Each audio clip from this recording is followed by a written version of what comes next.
G'day preppers, welcome back to another video, and it's been a while since I've been in this pantry. I'll tell you what, I think the last video that I did on my pantry was about 6 years ago.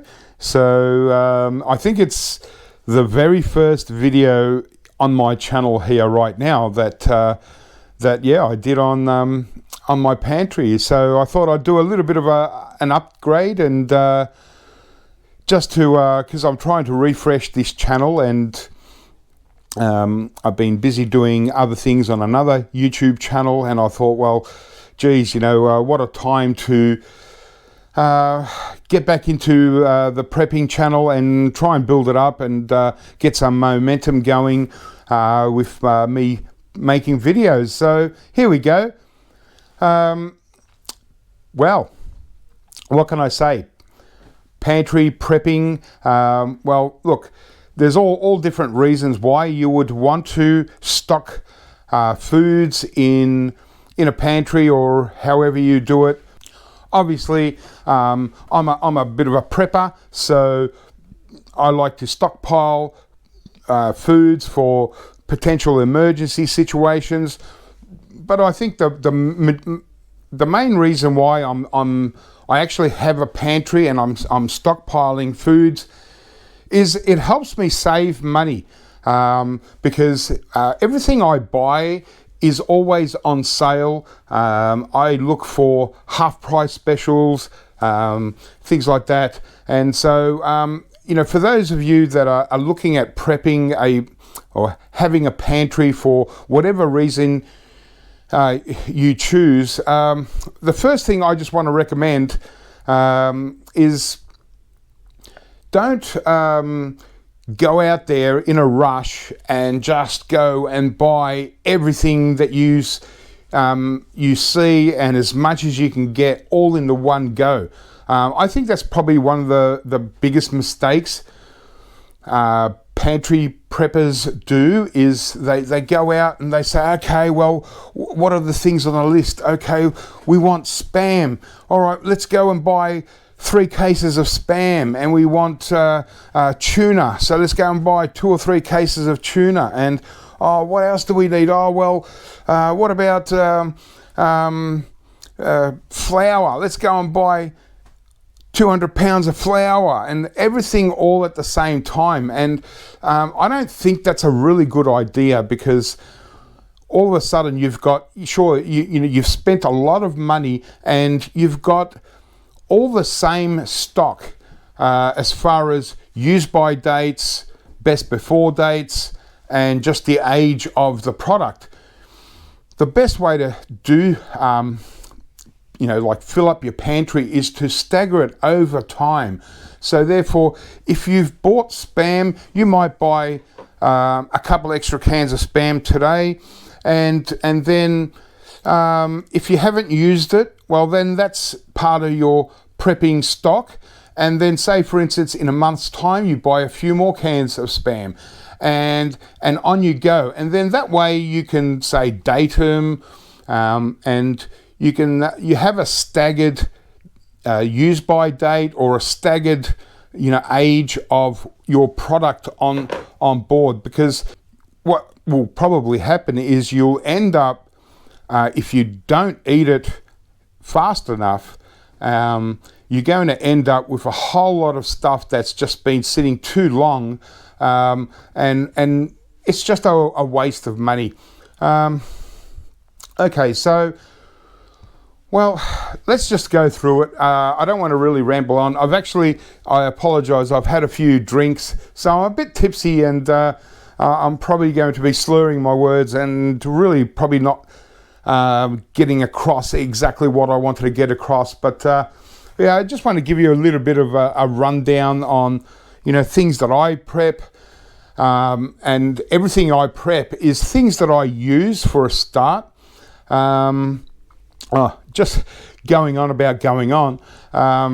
One thing that I've noticed, like I said, it was 6 years ago that I put this video up of my pantry, and so I've been prepping all this time, and I just wanted to, the thing that I've noticed on a lot of videos and preppers, seem to be talking about a lot these days is long-term food storage.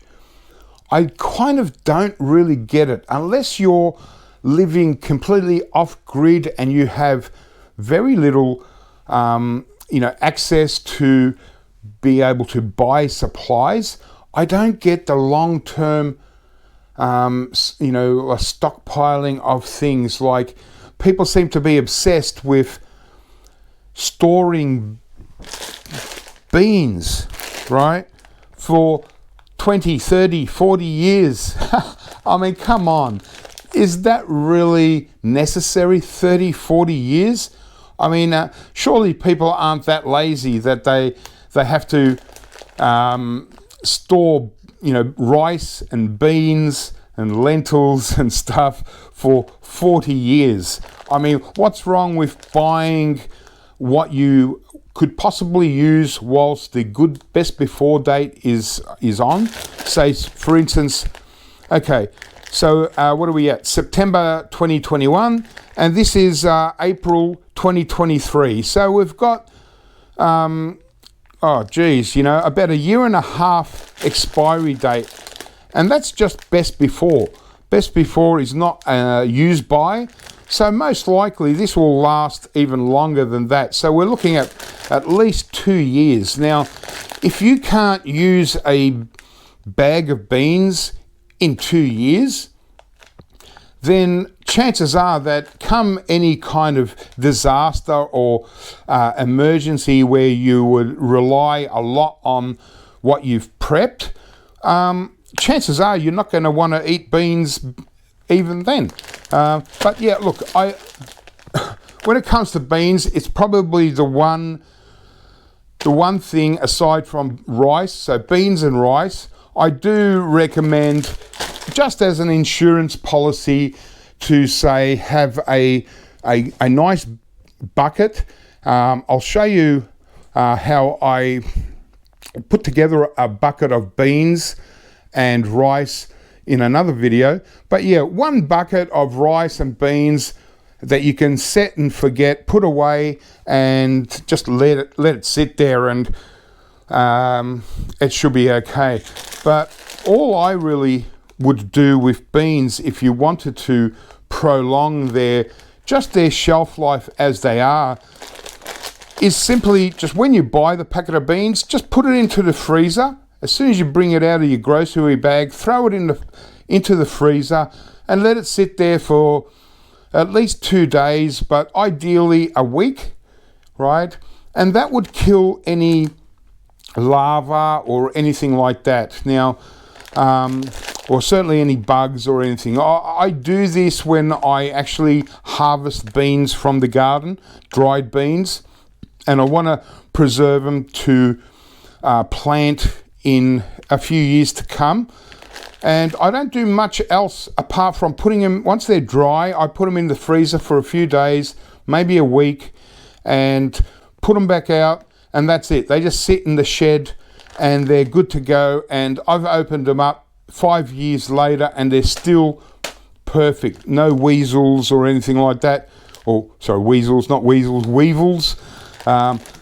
So I just wanted to mention quickly, don't get over obsessed with super long-term storage. I don't know where that came from. I've got a feeling it's more from the prepper retailers, those companies that sell prepping stuff. And, I don't know, these big jars and cans of all kinds of things that are, it's got they put a 20 years. Do you really want to eat something that you bought 20 years ago? Why not just keep using that product and always have fresh product on hand? I just don't understand. But yeah, the two things, just as an insurance policy, rice and beans and all kinds of beans, even like barley, all kinds of grains, lentils, really good. So yeah, I will do a video on an actual preparation of a bucket of this kind of stuff. But yeah, I just wanted to get that out the way. But the most important thing, I think, in prepping for any situation, aside if you're really rural or you're a homesteader and you've got a lot of produce that you can probably preserve and stuff, for a city dweller, a suburban dweller, people that living in major cities and all that kind of stuff, the best idea is to just rotate the things that you eat and just have a good level. Like for instance, okay, let's just start right from the top here. Extra virgin olive oil, generally a shelf life of about 12 months, okay? If it goes, it could last a little bit longer than 12 months, and it might start to deteriorate in the flavor and so on, but providing if you've got a cool environment that it's sitting in, a good 12 months. So I don't stock more than 12 months worth of stuff, so worth of olive oil, because I want to make sure that, so for instance, when I use this bottle, I might buy another bottle in the next few weeks and put it at the back and just keep rotating through. I've got a big bottle here where that's going to slow things down for quite a while. But in a prepping situation, like you think about it, okay, we get into some kind of disaster, right? Whatever it is. It could be a food shortage, an economy collapse. It could be a zombie apocalypse, whatever it is, right? How long do you think you're actually going to be in this situation? Some people say, okay, you want a month's supply of food or a 2-month supply of food. Okay, well, that's pretty easy. But so, for instance, if I've got almost, 8 months of supply of olive oil. So if something went down, I'm right for 8 months. So I'm going to get through it, get through the situation and not be in need of olive oil. All right. And so, but none of these olive oils, you can see there's different brands, and this one's actually grapeseed oil. So different brands, because I don't buy it all at the same time, because I want staggered use by dates, obviously. And I buy what's on special. I don't buy this olive oil unless it's half price. And so because I've got the luxury in being able to wait for the half price special of any particular good brand, I've got enough stock. I don't have to buy it when it's full price. And that's what I want you to be careful of when you're, especially for new pantry preppers, when you're going out and stocking. Don't go out and, you might say, yeah, we've got to have tuna, okay? We've got to have canned tuna. That's part of our prepping thing. Okay, but if there is no canned tuna and you want a good quality, you don't want the cheapest quality on all stuff. You want a reasonably good quality, a name brand if possible. Here I use like these little snack pack ones, John West tuna kind of thing. You've got to be patient and just wait for them to go on special. But when you see that they're like a half price special, and because it's, pantry prepping is not just about prepping for survival or that kind of thing. It's another really good part of pantry prepping is actually saving money. Okay, so I might choose to use this can today, and this can might say, just for an example, might be selling at the supermarket for $2, okay? But I would have bought it for $1, okay? So even though it's selling for $2 right now, and I eat it today, I'm eating a $2 can, but I only paid $1 for it. And so that's, a real big idea of mine why I prep, as well as any possible emergency situation, obviously. Here's a good example. Now, this stuff here, I've got one in the fridge because I want to actually try it out. I've never tried this. canned pork luncheon meat.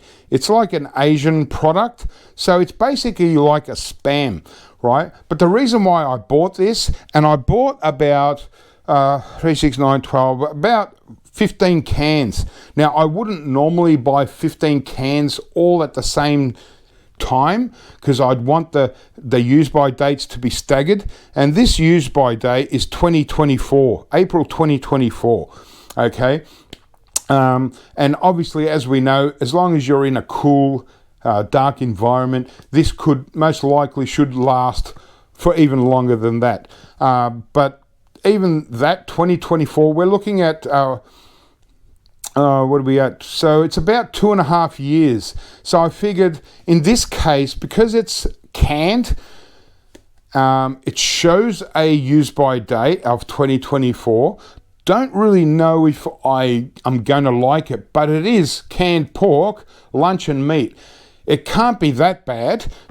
So I figured, okay, I'm going to get this, and I'm going to get as many as I can because they had a ridiculously cheap price. It was like 80% off the retail price. So I couldn't resist. I grabbed the whole lot. And this was only a few days ago.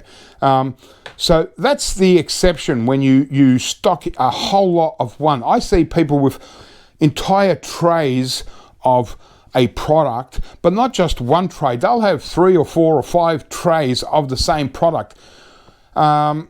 Surely you don't eat that much of that product over a reasonable period of time. And sure, I understand the insurance policy thing, but at one point you're going to have to eat it twice a day to get rid of it, or you're going to have to just throw it away. And I just find that wasteful. I don't think that that's practical.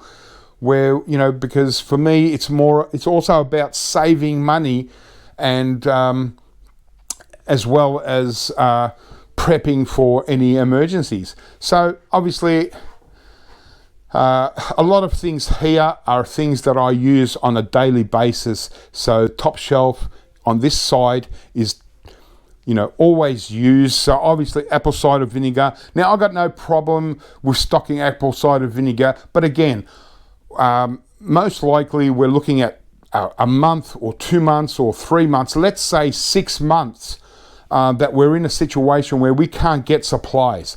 That's a long time. 6 months is a long time. I mean, and so, and I think I've definitely got 6 months worth of apple cider vinegar here. I buy the 1 litre, the organic, unfiltered apple cider vinegar with the mother. That's kind of what you want to look at if you're into apple cider vinegar. I also like my white vinegar, so I usually keep a couple of bottles on hand. At the moment, I've only got 1. Now, a lot of these things you'll see here, some of my pantry has been depleted, like my entire bottom shelf has been changed up a bit. There are a few things that I worked out over the years that I really don't eat, and so there's no point in having it because I'm not going to eat them in an emergency situation anyway. I'd rather stock more of what I actually like to eat. You know what I mean? So things like, canned fruit. This is obviously fruit in a plastic jar. But, again, September 22. So it's got 1 year use by date. So these ones here, there is less than a year's worth of supply. Normally, they would be double stacked. And so I know that I need to get at least a half a dozen bottles of this, of different fruits, but it's a 1 year supply, or a 1 year use by date. And so some of these don't even have use by date. So I get, I like the mangoes, I like the pears, the fruit salad and the peaches, and so I just do that. Canned prunes is another one. It's your typical, let me see, yeah.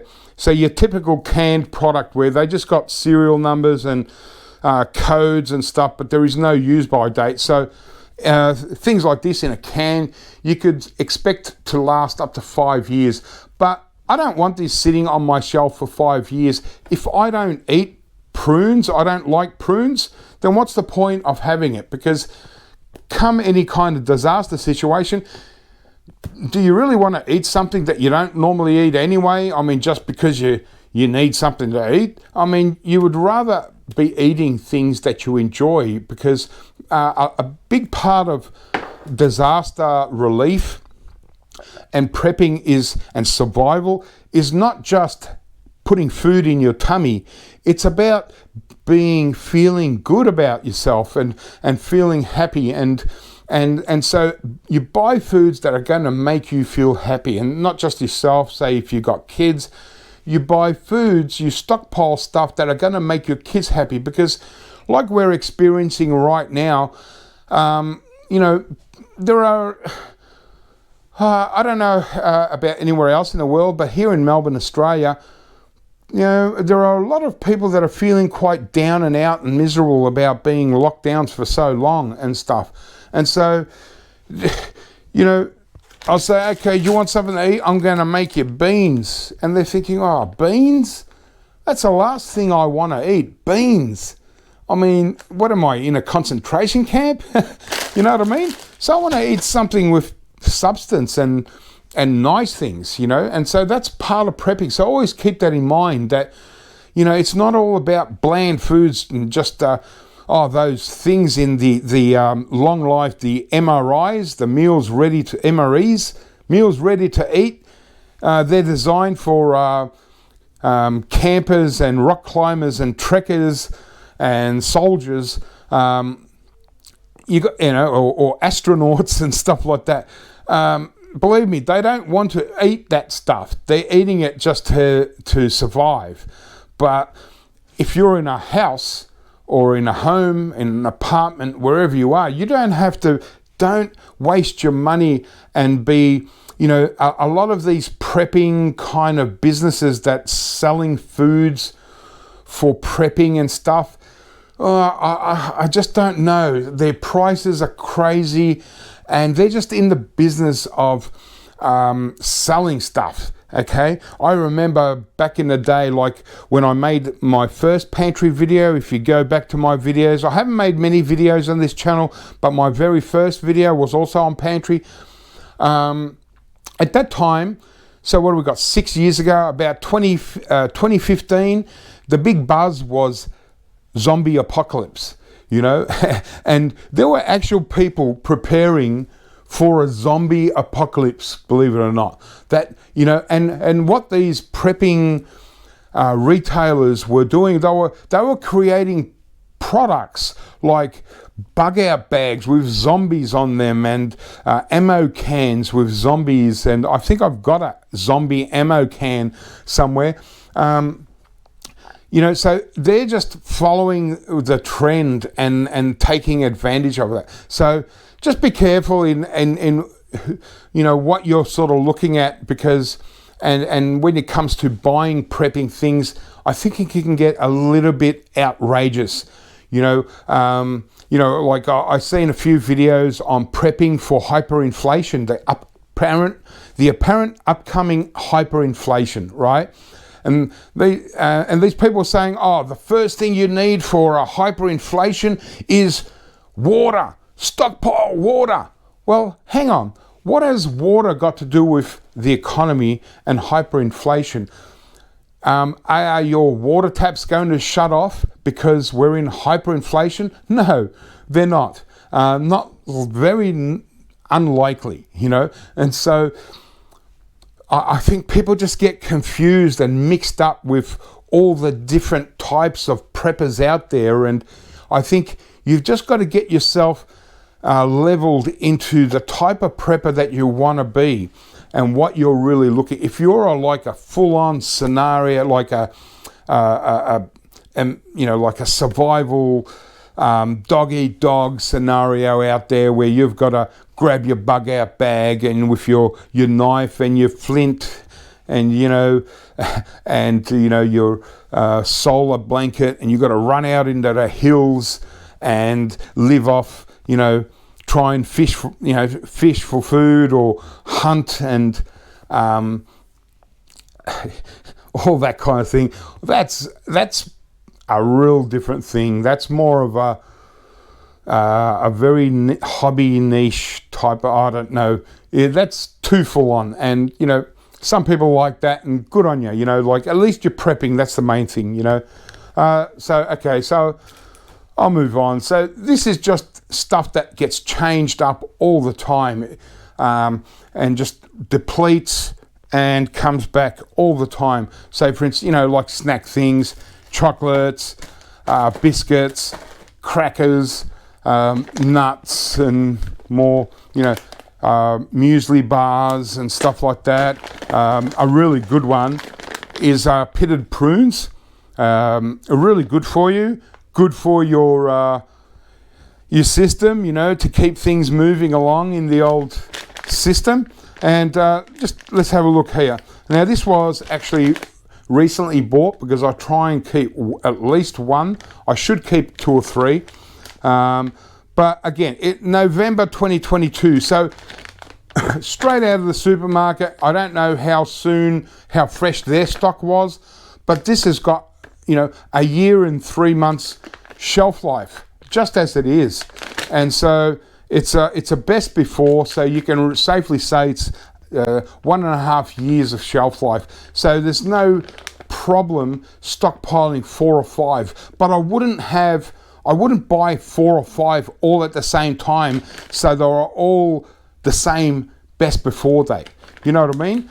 So I'd like 2, and then in a few weeks, if I haven't used them up, I might get another 1 packet, and then every few weeks, you know, so long as the use by date starts to look like, when I start seeing 2023, I think I'll get a few more, and then I'll just go like that. So I'm not forced to eat them all at the same time, all at once, you know, and I've got a bit of a prepping supply.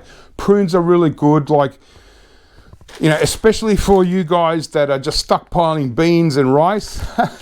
And if you think you're going to be surviving on, you know, living on beans or rice, you're probably going to want a handful of prunes every day just to keep you regular. Yeah, prunes are really good, high in fiber, virtually fat-free, high in sugar, obviously, because it's a dried fruit. So diabetics, you know, you've got to kind of watch that. And then things like, this is like a drinking chocolate. I go for the sugar-free drinking chocolate. It's sweetened with stevia. But again, all these, I've only got I've got 4 cans here of this stuff, and I buy it every time. This doesn't generally go on like a half price special.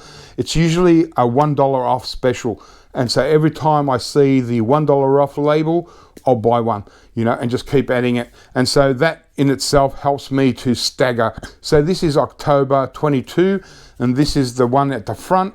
So there's still a year, and this will be gone within probably 4 weeks. So I could probably stock a few more of them. Plain flour, well, okay. Plain flour, you know, people say, okay, you can make bread and stuff like that, but I've got other ideas on making bread. And this is probably, when I mentioned beans and rice, probably the other thing, or the best thing to stockpile for long term, like not necessarily stockpile it long term, but protect it in a way that it could be stockpiled for long term, and that is wheat. So not flour, especially a wholemeal flour, because it's less likely, you know, a white flour would probably last longer than a wholemeal flour, but I prefer the wholemeal flour.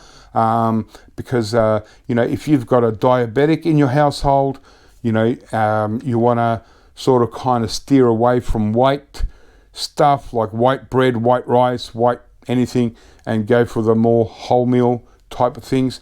So, but I don't stockpile a lot because I don't use a lot of flour, but obviously come a disaster situation, I would want to bake my own bread, and I know how to bake bread very easily. Yeah, I do it the simple method in a cast iron pot, but I recommend stockpiling wheat, but you're going to need a wheat grinder. I've got one of them. I'll probably do a video on that. You know, corn flour, cake mixes, which is dropping down quite a bit. And this is my last packet of flour, and I don't mind that because I'm going to be restocking some more flour soon. I do have some dried yeast. Very important to rotate your yeast because long term it doesn't last a great deal. So I've got August 22. So again, just under a year left on this yeast. So I'll be using them up if I can. Obviously your teas, coffees you can't really go wrong with. Your dolmio sort of pasta mixes, your tomato based. I don't eat a lot of tomato based anymore. I prefer like a creamy carbonara sort of things. So I've always, I got plenty there. So once again, in any kind of disaster situation or, like food shortage, it's not going to happen forever. It would most likely be a month, 2 months, 3 months. Well, I've got enough of this because this stuff also requires, like this, I like to have meat with it, ground beef. And this one, I like to have a bacon with it. So, but obviously if that wasn't available, you could always use Spam and still make a nice pasta. Things like this I like. Like this one is an oddball one. It's just basically sausages. They're like Frankfurt's hot dogs, German style Buckwheat sausages. These are in Aldi, and I checked them out. They were on sale, and so I can't refuse anything on sale. I got my trusty little torch because I can't see the use by date. Okay, so this is 5th 23. So we've got about 18 months on the use by or the best before date. It doesn't say best before, it has a date. So, but I'd imagine it would last at least a couple of years, just as it is. And but when you buy something new like this, and you don't want to just put them on your pantry and just say, okay, and set and forget, and that's it. Because right now I've got 3. Now, there's only 5 sausages in each one, okay? So I want to try one of these out and see if I like them. And whilst they're on sale, I then, if I like them, I'll then determine, okay, I like these. I could survive off hot dogs like this. I mean, in a survival situation, hot dogs are going to be super prime. Bake your own bread, make yourself just little rolls, and you got yourself, throw 2 dogs in each one. Wow, bit of mustard, ketchup, laughing, can't go wrong. So I'm going to try one of these jars because I only just brought these in a few days ago, and whilst the sale is still going on, if I like them, I'll determine how many I could possibly use in 18 months. And I reckon I could go through a dozen jars within 18 months. And because they're in glass jars, these jars are pretty good too. So, don't underestimate the value of some of these jars. Like after I use these, I'll probably keep these jars and lids, not necessarily for any use right now, but in future, they could be handy to pickle stuff in, whatever it may be. It could be just pickling chilies and stuff, and just having little barter jars of chilies, And so since you've already paid for the jar, don't throw it out. Keep the jar and the lid, give it a good wash, and throw them in the garage and let them sit. Things like this, like... I keep these. I don't eat a lot of these, and the reason is because obviously, beef goulash, this is a Croatian thing, so is this pork casserole with potatoes and carrots. A good little snack meal, a good little emergency meal, might even be a good little barter item stuff. For me, I'd prefer to barter with this stuff than actually eat it. And what do we got there? Used by 20. So we've got about two and a bit years These are a bit longer, so at least 2 years on this and about 2.5 years on this one. As far as the best before or used by, it doesn't say which one it is. Okay, so that's good enough. This is more of an insurance policy, but because I buy, like I said, I buy pretty much everything when it's on sale.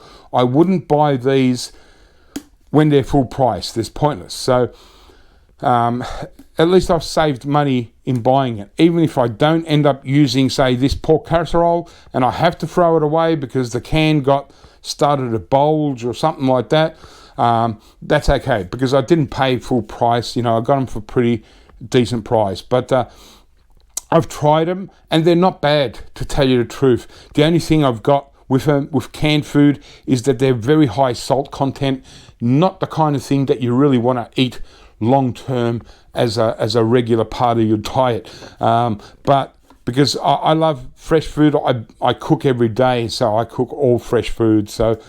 But these are great. And because they've got such a long use-by date, and let's face it, this could probably last 5 years as it is. Forget the use-by date that's on the label. We'd probably get 5 years out of this. Yeah. Okay, let's take a deep breath. Close your eyes. Relax. Okay, taking a good breath. Thanks for those who might have watched that ad. Got to get a few ads in there just to keep YouTube going. They make the majority of the revenue, and so you got to support the medium that supports you. Anyway, so okay, you can see my nice old vintage style pepper grinder. I guess you could also use it for a coffee grinder, just to grind small amounts of coffee. But this I use for a pepper grinder if I want to do a bulk amount of pepper. I buy all my pepper in peppercorns, so I like the blended one. So it's got black, white, and red peppercorns. I like that. And as far as salts, well, salt doesn't need any introduction. So I like to have, a good quality, like this is an Australian brand, a good quality sea salt flakes, the Saxa sea salt flakes, but I like these because I like the fact that they're iodized. And even though that if you eat a good diet, you should get enough iodine in your foods, fish and stuff like that. But iodine is also, quite important to have in your system. And so rather than just buying regular table salt, I prefer to buy the iodized table salt. I don't find any point in buying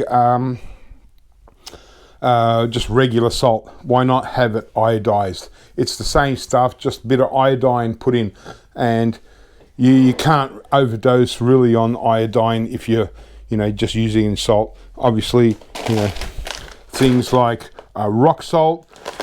Now this bag of rock salt I don't really use much because I don't really grind it. I could grind it in the pepper grinder, but it's just sat there, and this is one of those things that can sit long term. It might deteriorate as far as its flavor, its intensity over years, because the best before on this is 2015.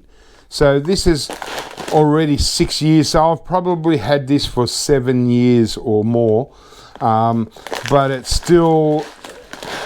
beautiful, perfectly pure white crystal rock salt, no drama. So as you can see, no special packaging, it's just as it is in the bag, and that's been sitting for over 6-7 years almost. So I got no problem there. And the thing that I do keep quite a lot is just your cheap as chips salt.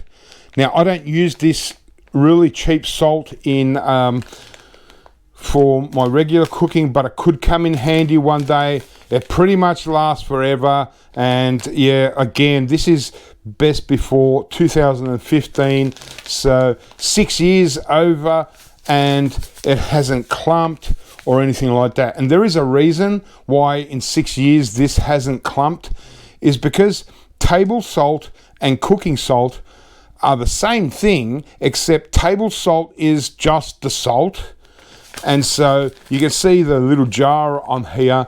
Okay, it's showing, because it's designed for this kind of thing, to shake it out of a little jar or something, because as well as salt, it's got anti-caking agent. Okay, and all that is it's just like a powderized thing to keep the grains separate. Okay, whereas down the bottom here, I've got a full milk crate of cooking salt. Now, this is, I might have mixed it up. I might have said that the table salt is the pure one. This is just salt. There is no ingredients, salt. That's it. There is no anti-caking agent. And again, this is used by 2016, so 5 years. And it still hasn't, even though it doesn't have anti-caking agent, it's still in 6 years, it hasn't really clumped. But I did notice that there may be a few. Yeah, okay. So this one here, because the temperature does vary in your pantry room, you know, we're in Melbourne in Australia here, we get hot days, like 44-degree days sometimes. That's like 110 degrees or whatever it is, so unless you've got the air conditioner blaring through your pantry room, which is a good idea. When it's really hot and I've got the air conditioner on, I'll keep the door open to let some cool air in here so it doesn't get overly hot. But this is clumped, but it doesn't take much to break it up. Okay, so this one's actually got a hole in it. Okay, it's split. Okay, because it's a no-name brand, it's cheap. So this one's split, but even so, even though it's the bag is split, I could transfer this into another bag, I suppose, and I probably should do that. But why do I have this if I don't use it in the kitchen? Well, again, it could be used as a barter item, but mostly I use this for pickling olives, preserving stuff. I'll use this cheap as chip. Obviously, when you're pickling stuff and stuff, say olives, you're throwing in 10% of salt to your water content and so on, and you preserve it, and then you're tipping that out and you're refreshing. So you're only pouring this down the drain. So you might as well just buy the cheapest stuff. It does the same thing. It's salt. Salty salt. Yeah. So I know I'm probably going on a little bit. I don't mean to, but it's the first video that I've done on my pantry in 6 years. I've only just got into my prepping channel again, and it's been like probably 5 years since I've really thought about making videos again, but I'm really excited to start making videos. So if anyone's sort of interested in my way of thinking, or just want to see what I've got coming up next, like check out my other videos. Probably not. I haven't done much on prepping. This is pretty much the first video of the new Prepper Ben. Yeah, let's just go from there. If you want to subscribe and watch what's coming up next, I really appreciate it. Because like all of us, we've all got something to learn from other people, no matter how much you think you know about what you're doing. We always get ideas, and so I'm always looking for ideas from other people. So I'm just going to skim through a lot of things right now. Obviously, again, you buy what you eat. So for me, Polenta, different brands, because I buy when they're on special. I don't buy a lot, but I'm a little bit down on a lot of my things. So I like to have at least 5 or 6 bags of this polenta. I actually like to have this for breakfast. It's like, to me, it's like equivalent to a porridge, but I like it because I mixed half water, half milk and butter, and it's tasty. I've had this since I was a kid, so it's just something that I've grown up with. You know, obviously beans, soup mixes. They're basically, the soup mix is okay for general pantry and day-to-day use. You want your grains, so it's got wheat, barley and lentils and all that. But if you're going to go to that extent, you might as well just buy a bag of barley, you know, bags of lentils, red lentils, yellow lentils, that kind of thing. And yeah, once again, I'll show you a soup mix I make from all these kind of packets, but because we find it a little bit harder here in Australia to buy bulk of this stuff. It's more in 1 pound bags or 500 gram bags. You know, I know in America things are a lot different, and I'll probably, when I get to the next row of my pantry, I'll mention a few more things that I noticed that are a lot different in America, and yous get some stuff that we don't get, you know, just in like your Costco and Walmart and all that sort of thing. One thing I love and I recommend is fried shallots. It's an Asian thing. Usually about, when you see it on the supermarket shelf, they're usually about a year, 12 months expiry date, or best before. These will last even longer than that, probably 2 years, just as it is in a packet. So no need for Mylar bags and all that. I think people spend too much time, and it gets too full on to go for Mylar bags and vacuum sealing and all that. I mean, I'm not sure that that's okay. If you're in, like I said, if you're in a rural area, you're out in the outback, you're you know, in the country and things like that, then I understand that kind of thing. But in suburbia and in the suburbs and in the cities, it's not really practical. Anyway, got to take a little bit of a break. All right, so, and then just other random things. Obviously, it's just basically what you use. There are things that I'll do other videos on where it comes to strategic stockpiling of certain things for disaster situations. I also want to do a video on stockpiling things that might be good for barter items. Some of them might be debatable. I've got some different ideas than what seems to be the norm. Here's one that, what I got, 4 packets left. This is a great one. Now, I don't know if everyone, it's your thing. It's Shitake mushrooms, okay? Sliced Shitake mushrooms, and they're dried. And you might think, oh, dried mushroom, how good would that? Well, you put this in a little bowl and you put hot water on them and let them soak for about 20 minutes or so, and they turn out beautiful, just like, pretty much just like a fresh Shitake mushroom, okay? And so you can chop it up and put it into your stir fry or whatever you want to do. And obviously when they're soaking in the hot water soaks up a lot of the flavor and the juices from these Shitake mushrooms. So that hot water becomes a mushroom stock, and it's beautiful stuff. It's valuable. You put it into your soup or your stew, whatever you want to add flavor. Love this product. A new product that I never had. It's actually from the same company, but my grocery store only just started stocking these. I haven't tried them. It's the same thing, Shitake mushrooms, but instead of sliced, they're whole. And sometimes, you know, especially when you're making like a casserole or a stew, and you want chunky things to give it a bit of substance, you want to bite into things, you know. And so I thought, I haven't tried these yet. I've got 2 packets just to try them out.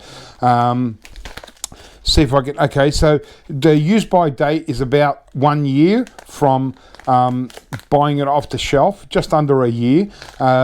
So whether they bought this as fresh stock or slightly older stock, who knows? So I'll find out as I keep buying them.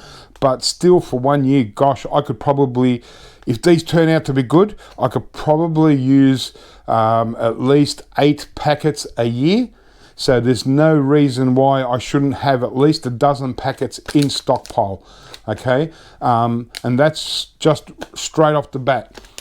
Same with these, I can use the same, probably more. And this has actually got more, still November 22, so it's still got 14 months. My gosh, I'll use all these up. So there's no problem me having a dozen or 20 packets of these. But again, it's not just going out and buying 20 packets. It's waiting for the specials. And I'm looking for, I'm not looking for 10% off or 20% off. I'm looking for 50% off. And the reason why they do these 50% off sales is not because the use by date, they're out of date and they're trying to get rid of them. That's different. That's like a clearance sale. And usually I expect even more off, you know, like a 70% off. But they have a 50% off sale. It's to attract new people to buy this stuff. People look at special and say, oh, what's this? Oh, okay, well, it's on half price special. I'll give it a go.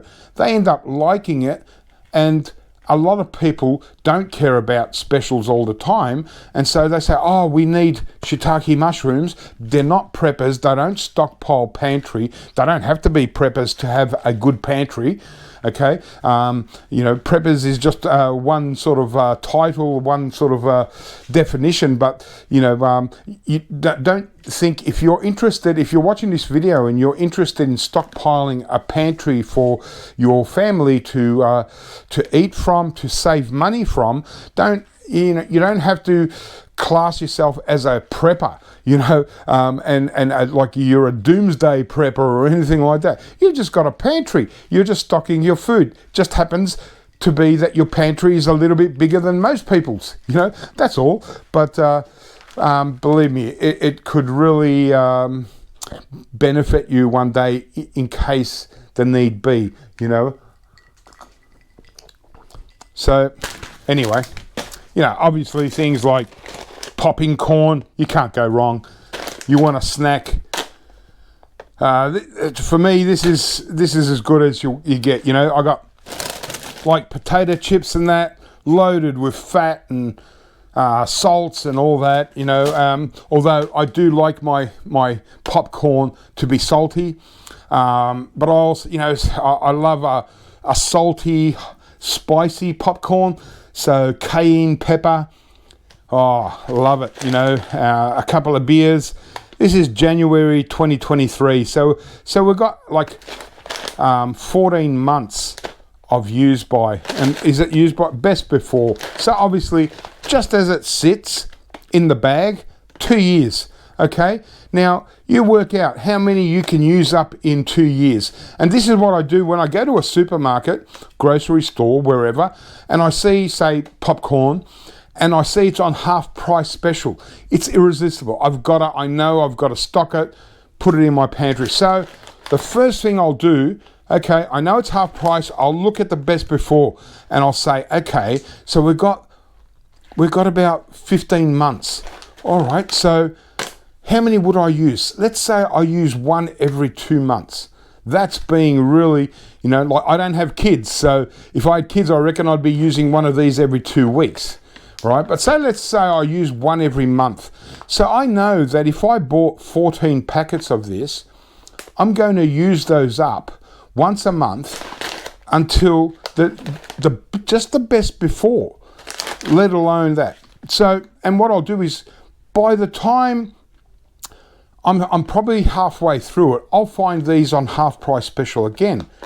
And so by then I'm halfway through my stock, but I'll get another year's supply. And that way I'll have These ones at January 2023, and the next batch that I've got might be August 2023. So it gives me another, say, 6 months on top. And that's the whole trick to rotating your stock as well, is not just, you know, putting the new stuff at the back, but it's buying the right amount that is not only what you're going to use, but enough to get you going, you know, keep you going until the next half price special. Speaking of money, the thing I wanted to talk about now is this Moccona instant cappuccino packet thing is something that it's almost the only type of coffee that I actually enjoy to drink these days. And I do drink quite a few, probably half a packet a day. I wanted to talk about a little bit about inflation since we're in this video, and since I'm going on, it's gone a long time. If you've hung on this far, good on you, thank you. But this is my last packet of the old style. Okay, now all of a sudden they've changed the packaging. Okay, and look at the difference in the size for a start. Now there are 10 satchels in each one. And I thought, wow, how did they go from this big to this big, still have 10 satchels? The price is the same.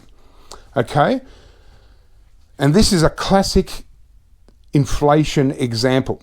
Okay, the first thing you need to see is 10 serves, 150 grams. The new one, new smooth taste, I'll talk about that. 10 serves, 132 grams. So we've lost 18 grams, okay? But that's not all. We have lost a lot of things. I've actually looked at the nutritional information, and this one, the new one, has slightly less sugars per 100 grams, but it has, what was it, more, it's the same amount of fat and stuff and same kilojoules, carbs, sugars. Okay, that was it. Sodium. So look at the difference in the packet. That's the original one that I'm used to buying. 15 grams, look how big that is. And now they don't even put how many grams on there, but I'd imagine it'd be something like, what do we got? 132, so 1.8 grams. So this is about 13 grams. Okay, they probably didn't want to put 13 grams because it might be bad luck for some people. But look at the difference in the size. The price is the same. So you think, oh, okay, they've reduced the packet size. We still get 10 satchels and it's the same price. So nothing's changed. No. That's a secret, tricky way of introducing inflation into your product. They give you the same price. The price is exactly the same when you see it at the supermarket. Same price, nothing's changed. Oh yes, it has. You've got less product in there. They've put more salt in this one. Why? Because they've reduced other things, and I can tell you that this tastes nothing like it. Even the texture, the picture here is virtually the same pictures. Really frothy. These new ones don't even froth up. They give you a little froth at the top, and it's basically just like drinking instant coffee. You might as well just drink instant coffee. So I bought all these because they were on special and they were the new size. I thought, oh, well, I need them. I go through a lot of them. I'm going to buy quite a few, and a very disappointing purchase. I will not be using these ever again. And they've lost a good customer not because they've reduced the size. It's got nothing to do with that. They've actually changed the whole product in there. And I'm pretty sure they've changed the country that they actually package these in. They package these somewhere in Asia now. Yeah, I'm not sure what they did, but they've lost me. So Makona, stick it up your backside. I'm not going to be using you. So probably the thing that I haven't mentioned yet is my actual structure of my pantry. As you can see, the pillars, I've shown this also obviously in the video 6 years ago, but for all you new people out there, the pillars are actually made up of milk crates, okay? And I find this, I can't find anything that really beats it for someone that doesn't really have very good carpentry skills. I just come up with this idea. So I just went to the hardware store and I bought myself some plywood, which is about a foot and a bit deep, and just, I don't know what they are, 5 foot long plywoods or whatever they were. Cheap plywood. It's got the white lamination kind of thing, and just milk crates. And so my local convenience store, they have heaps, and I've asked him, back in the day, I said, you mind if I take? He goes, yeah, no problem, I'm not using them for commercial use or anything like that. Here's the thing with milk crates. Now, I got I've got an example here. See those grey milk crates down the bottom here? If I can get out of the light. They're the fully enclosed. So they're enclosed all four sides. So they're not a good idea to grab. You want to grab these milk ones where there's one side that's actually open, that's where you actually take the cartons of milk out.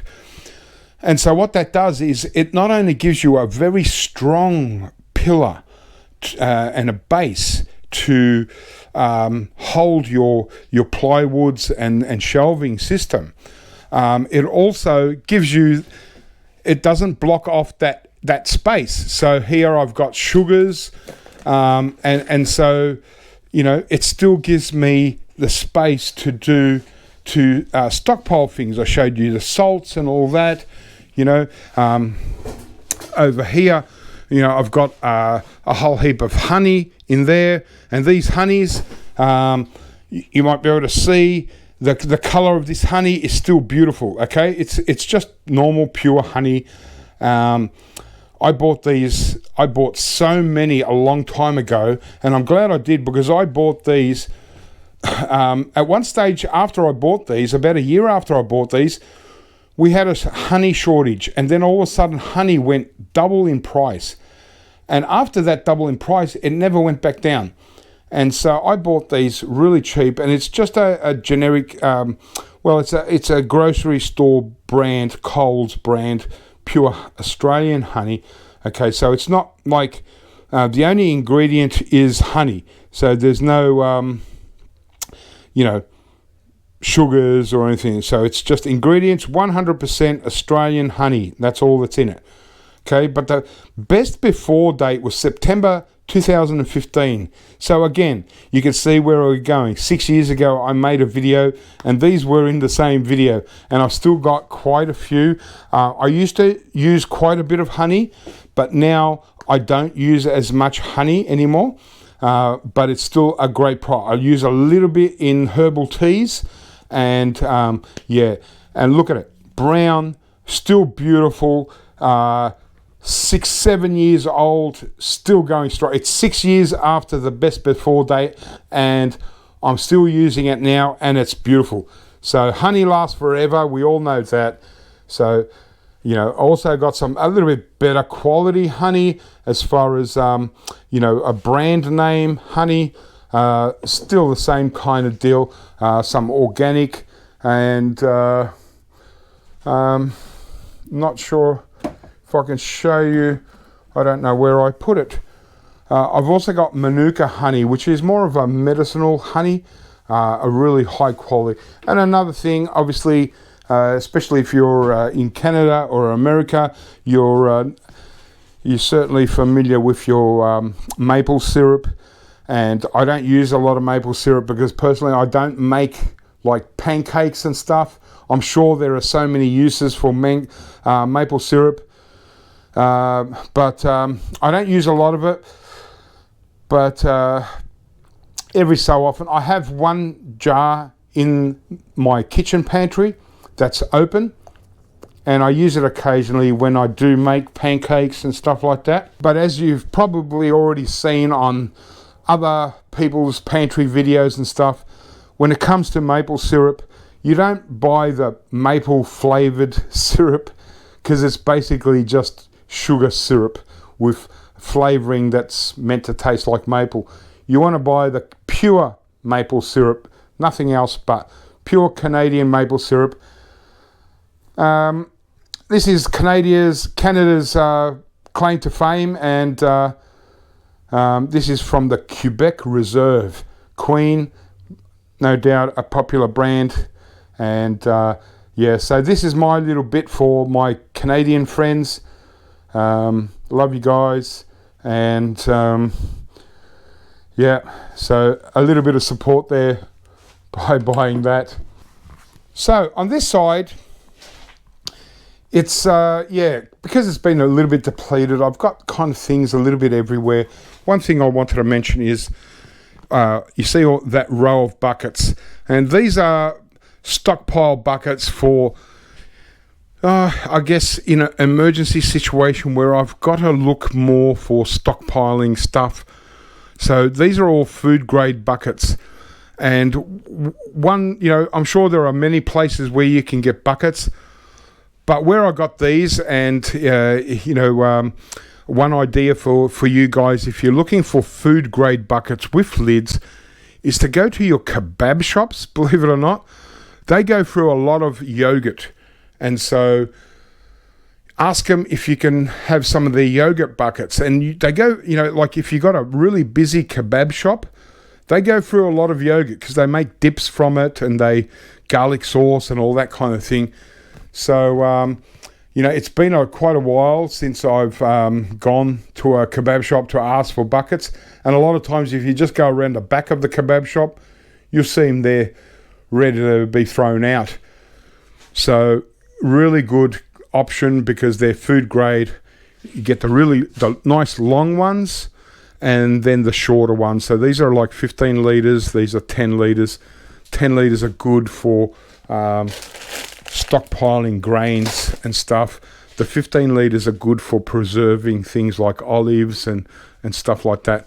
We'll get to that another time. And so here I've just got your regular canned things.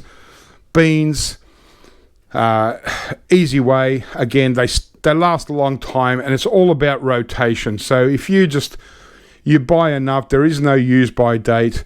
Well, these ones do. They got a best before 2023, May 2023. Easy to use up, but they usually come in the grocery store with 2 to 3 years use by date as it is. So this is one reason why you don't really have to, you know, get too carried away with trying a long-term stockpile. If you don't eat beans now, then the chances are you're not going to like eating beans in any disaster situation. So, but, you know, beans are great. You know, you can use them in all kinds of things. You can put them in soups and hide them in stews and stuff like that, and they're great fiber, good for you. So, got no problem with stockpiling all kinds. This is my most used bean, the butter bean. Put these in a lot of soups, like a leek soup, all kinds of soups. I use a lot of this. The Mexican mix is more for tacos. I mix a can in with my ground beef and just make a more wholesome taco. 4-bean mix, I use this for salads, usually a salmon and bean salad.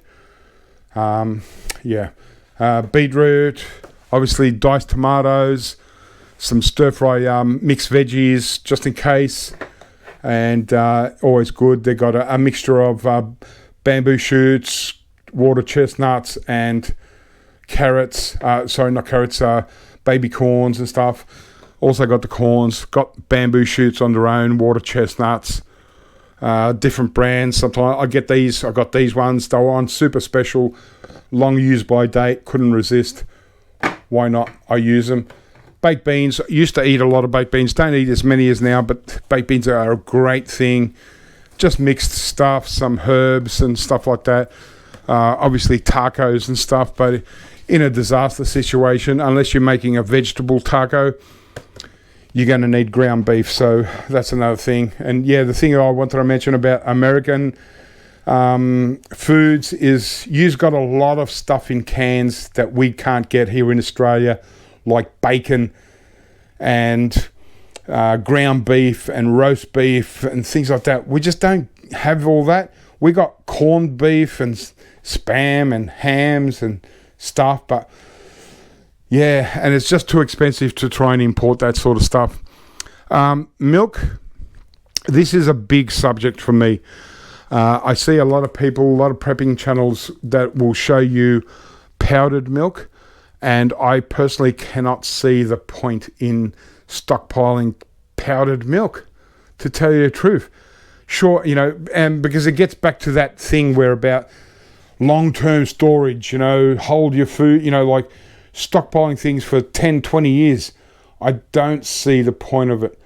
I'm going to do a video exclusively on stockpiling milk, and that's UHT milk, ready to go. You know, you don't have to have water to mix with it. It's ready to go, and it tastes pretty good, especially in a situation where you're going to need it.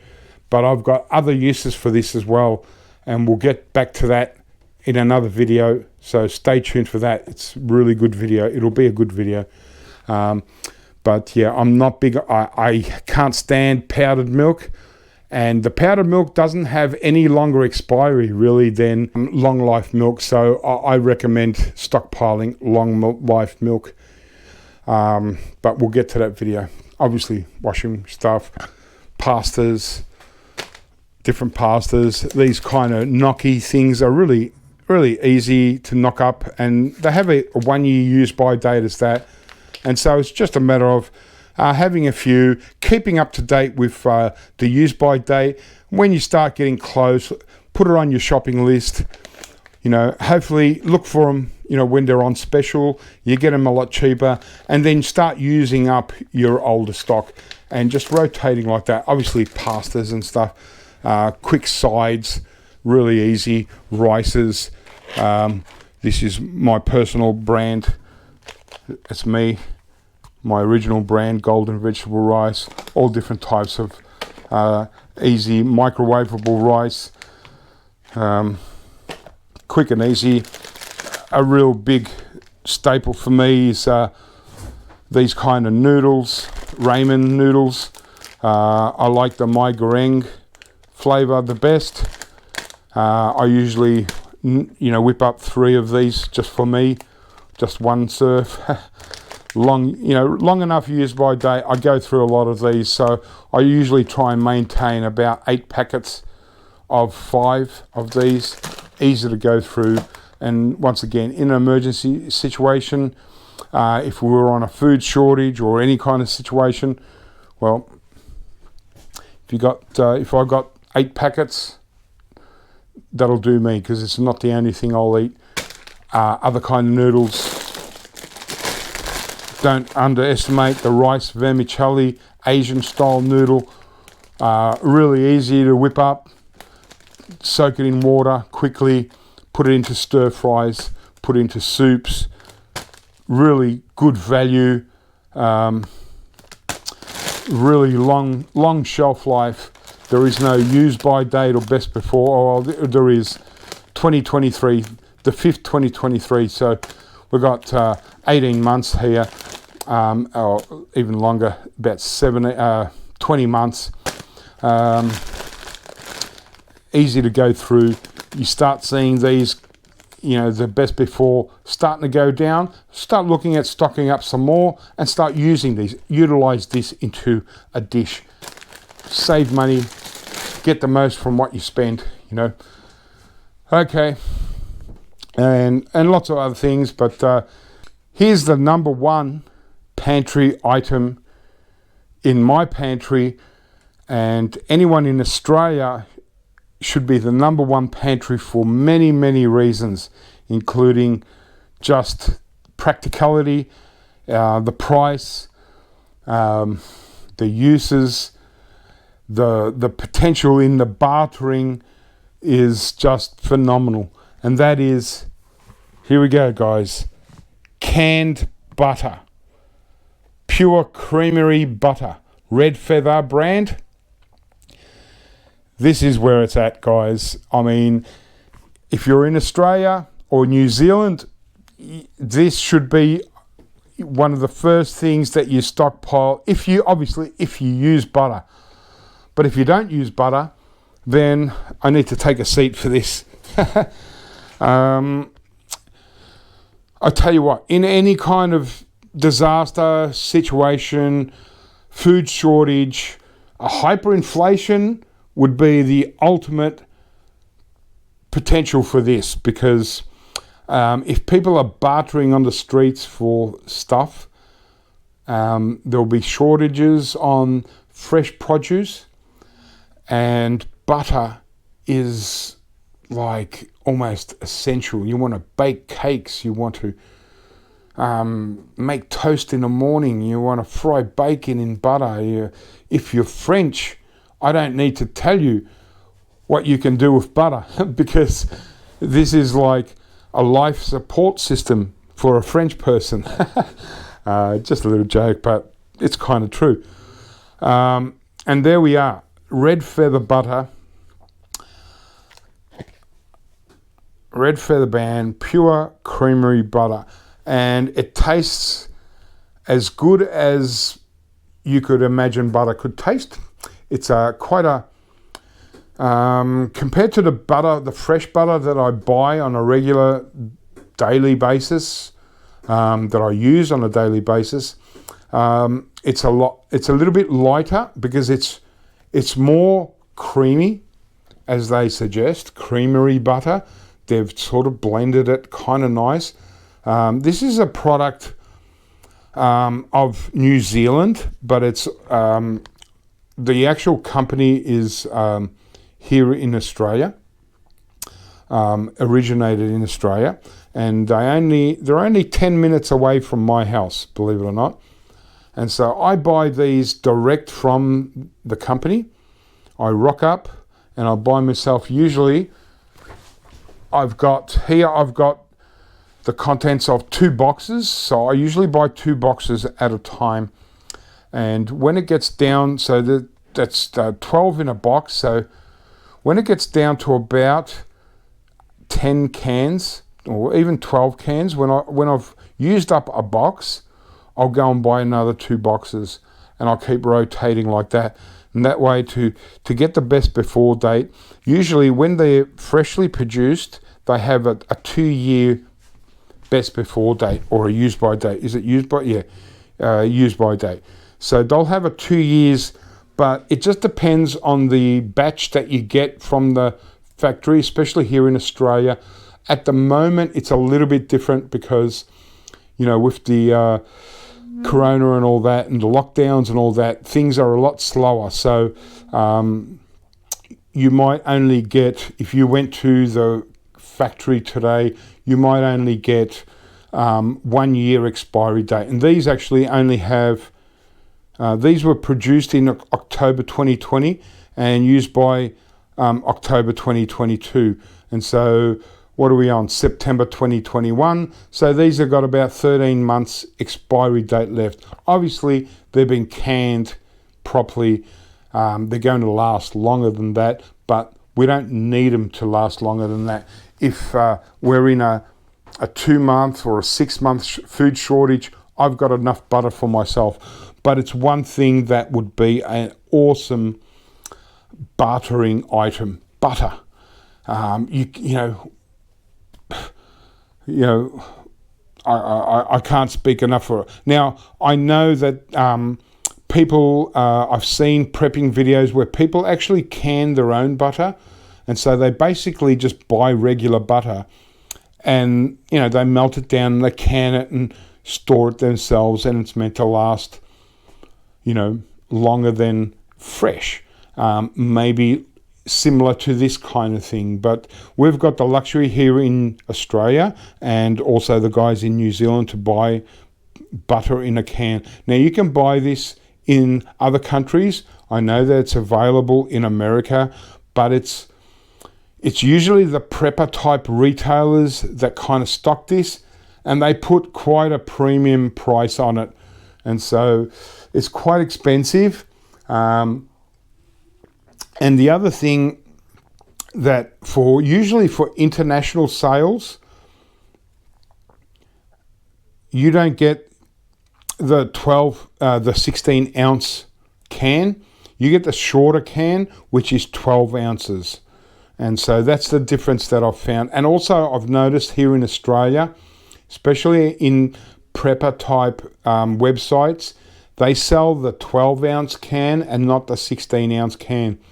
But they sell the 12 ounce can for quite a bit more than what they should be. These prepper type food retailers, if they've got survival or something in their name, they up the price. There's one place in the UK that sells these for like $80 a can, but everything they've got on their website is just ridiculous price. So I don't know who buys from that. But anyway, that's another story. I'm not here to put down anyone. So 454 grams is 1 pound, exactly 1 pound. And in my opinion, because it is 454 grams, exactly 1 pound, it should be sold in America. This can should be sold in America as it is, not, in the 16 ounce, not in the 12 ounce. Maybe, obviously, it's all got to do with shipping. So you're sending over a lot more individual units with 4 ounces less. That's probably what it's all about. But the thing that I've noticed, like I showed this in my prepper video, in my pantry video 6 years ago, my first video that's on this channel. The one difference here is that you used to, when you went to the factory and bought cases of this, you used to have to ask for a bag of lids. But now in the box, each one is individually lidded. They've put a lid on every single one. So when you open the box of 12, every one has a lid. And it's so handy, obviously, because once you open the can, you remove the actual lid, then you use some butter, and you've got a seal, beautiful seal. And I'm not sure if this seal would be useful for any other can. So we've got this Asian canned pork luncheon meat. Well, there you go. So it fits on that. So once you've gone through this can, you've got the lid. You obviously, you don't throw away the lid. You just wash it up and say, I want to go through some of this luncheon meat, half of it. I've got a lid now. So, Red Feather, Ballantine, which is the company that owns this brand, one of my favorite, one of my favorite Australian companies, because they've been going for a real long time. They've put out, they bring out, really unbelievable products, and they've just, for a company to last so long and not be sold out to the big companies, they could have sold out to the big companies like every other virtually in Australia company has. Good on them, and I really respect them for that and for still being around. And this is my number one pantry prepping item in the history of prepping and in the history of pantry. Butter, you can't beat it. You imagine hyperinflation situation. People are hungry. People haven't had, the luxuries in life. And you say, hey, I got a can of, I can give you butter, and there'll be very little fresh butter on the shelves because no one will be delivering it unless you live out in the country, where in the cattle farming areas, dairy farming areas, you'll get plenty of butter there. But butter in a can, the number one bartering item in the history of prepping, and the number one pantry prepping item to have on your shelf. If you can get it, get it. If you can't get it, can your own butter. But this almost needs a video exclusive on its own. So there you go. And I've got 24 cans sitting here right now because I've just got a fresh stock in. Like I said, I've been running low on a few things, so I've had to bring up a few items. And you know, the number one thing, we're in lockdown, so it was hard for a couple of months there to go anywhere to get. You know, I couldn't drive to even though they're 10 minutes away. It was still too far away. It was 10 kilometers away, and we had a 5 kilometer restriction, and so they extended that to 10 kilometers. And so I said, oh, now's the time to go out and get the butter. Then you got the other things. I'll probably talk about a lot. This video's obviously gone on way too long. I've had a few probably too many drinks, but obviously the last thing is the meats. The meats in a can are great for all reasons. Obviously bartering items, obviously for just eating when you know, if you can't get fresh meat and stuff and you just want that substance, if you're a meat eater, you want that chunk, that bite. You know, you got your corned beef, and this is an Australian version hamper, Australian beef. You got your supermarket brand beef, which is a lot cheaper, less than half price from the hamper. But the difference is, well, I don't know, but the main difference is that the hamper is produced in Australia with Australian beef, and the corned beef from supermarkets, whether it be Coles, Woolworths, or this is the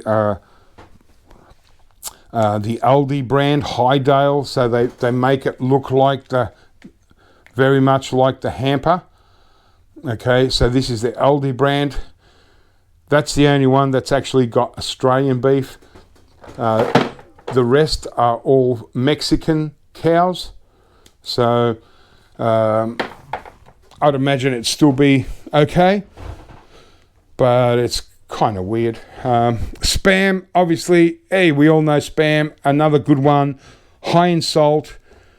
I used to keep a lot of Spam, but I've reduced it simply because I'm trying to reduce my salt intake, and I want to keep rotating, but it's just too much to, it's processed meat, and it's, but what I don't mind is sometimes when I want to have bacon and eggs and I don't have bacon, this one is actually really good, the bacon flavored Spam. And so I really don't mind this at all, and I can use this up. I'm actually quite short on Spam, but it's been a while since they've been on special, and so I don't like to pay anywhere near full price. I need a half price before I start looking into Spam. So next time they go half price, I'll be buying quite a few. They do have a good expiration. Well, they don't. They just tell you a packed on. So this was packed on like over a year ago already. So this is probably an older stock on my pantry. But, as we all know, you should get, 4 or 5 years, and probably longer, as long as the can is in good condition. It hasn't bulged or anything like that, or rusted up or anything like that. You should still, it's processed. It's got so much salt in this. I reckon back in the Inca days, or, in the pyramid days, if they had Spam and they left one of these cans of Spam in the tombs, I reckon if someone, the next explorer that came and found, a hidden tomb, and they opened up the can of Spam from 4,000 years ago, it'll probably still be good, because the amount of salt in there, there's probably about this much salt and that much meat and whatever else they fill it with. So no doubt this would last over 5 years, but I don't, I can see the pack by date, so I like to rotate them. And so bacon is a good one. It's the closest you can get to bacon here in Australia, if it's not bacon. In America, they're lucky enough to have canned bacon and all that. I'm not sure how it tastes, and it's quite expensive, but maybe it's good. So let us know if you're in America and you can actually get canned bacon and what it's actually like. Does it compare it to a bacon that you would buy straight from your grocery store or your butcher shop, and delicatessen or whatever, and is it similar? But I can't get it anyway. It's just to buy it from Amazon or something, it would be crazy price. So this is as good as it gets. Bacon, still high in salt. It's not as high as your regular Spam, but it's still very high. Probably the best health-wise is the Spam turkey. It's got the lowest salt, it's good stuff. It'll still fill you up. It's basically turkey. It still does have quite a bit of salt, but nothing like regular Spam. So it's a lot healthier. And for those that are salt conscious, try the turkey. If you haven't tried the turkey, grab a can, crack it open, try it out. If you do like it and you think, yeah, I can survive off that, I think you'll do really good on it. But if you're want to pay a little bit more and you want the better stuff, better quality, and then I'd go for your canned leg ham and a good brand. So you got no-name brands, supermarket, grocery store brands. Usually they will contain a little bit more salt, or the quality is slightly less, and so that's why they're quite a lot less in price. Whereas I go for the Plum Rose. This is a premium leg ham, and fantastic. These don't have any use by dates or anything like that, just codes and stuff. So you're going to safely assume that you're going to get easy 5 years out of this, and from there you would just look at the condition of the can. But this is a really good ham for just sandwiches, dicing up, putting into salads. A lot lower in salt than Spam, and a lot better quality meat. This is a real luxury item, especially in a disaster situation. I recommend these if you want a bit of quality. Go for the name brand, whatever that is in your country. Here we've got the Plum Rose, and it's a good brand. And at the moment, these were half price. In fact, some of them were a little bit less. You've got a variation here. It's spiced ham. Now this is, I haven't actually tried it because I've only just noticed it in the supermarket shelves recently. They were also on half price special, so I couldn't resist getting them. So, the one thing that, what did I notice? A little bit higher in salt, not much higher, but they still, obviously, anything like this in a can, even whether it's Spam or, the Asian canned pork, like they're all got high in salt. So, I'm kind of now, having stockpiled for having a pantry for 7 years now, I've learned to reduce these. Have a cut if they're really super special. I'll get them more for insurance because who cares about the salt content? But for me, it's hard to rotate these all the time because they're not really healthy. And I like to eat. I mean, I'm not a real healthy eater. I like to eat fatty foods. I like to eat bacon and I have a lot of meat but I prefer fresh food, you know, and I cook every day. So, you know, it's hard for me to rotate this all the time because I don't, you know, think about it. You know, sure, the bacon one, yeah, I'll pull this out when I haven't got bacon and I really want to have bacon eggs. That's the only time I really pull it out. You know, this ham, when I decide to make a salad and I want some diced ham, and I, you know, like I said, every couple of months I'll go through and I'll just make sure that I've rotated everything properly and just sort of check on the condition and use by dates, best before dates, and I did that recently and I've got none of that left. But generally I've got my table here and I'll just lay out things that I want to use up and replace. And so when I walk into this pantry room, I'll see things on the table and I think, okay, I can cook with that, and so on. So yeah, that's how I do it. All right, guys. Well, obviously tuna and things like that, and salmon. You can't beat salmon. It's very expensive, but it's a luxury item. It's not something you really want to barter with or anything like that. But I love making a bean and salmon salad. So salmon, really good things. A lot of tunas and herrings, kippers. Things like this. This is an Aldi brand, Ocean Rise, herring fillets, different flavours, savoury mustard, and what's this, a curry and pineapple. There's about 4 or 5 different flavours in this.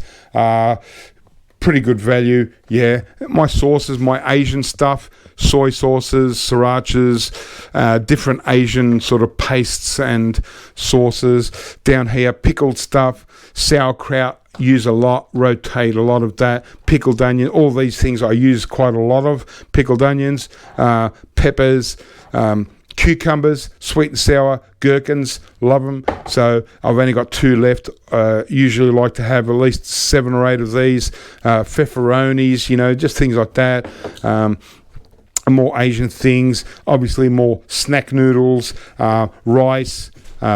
I like the basmati rice, long grain, because I like to make a fried rice from a lot of this. Usually have a couple of bags of that, but as I said, I'll show you the long-term storage of rice and beans, but don't get carried away with long-term storage. I think it's a bit of a myth. It's a bit of a waste of time. A bit of it, you can have it as like an insurance policy, but I'd only go 1 bucket of each and just leave it at that. But anyway, guys, hope that was a bit of interest to you. I know I've gone too long. Thanks for watching. If you've watched all this way, thanks for supporting my channel, my videos. There's a lot more prepping stuff to come, so look out. Maybe I'll just give you a different alternative view from an Australian, and yeah, from my own head. You know, just sort of like I might have some crazy ideas, but yeah, that's just that's how it is. Anyway, guys, have fun, keep prepping, look after yourselves, and I'll catch you really soon.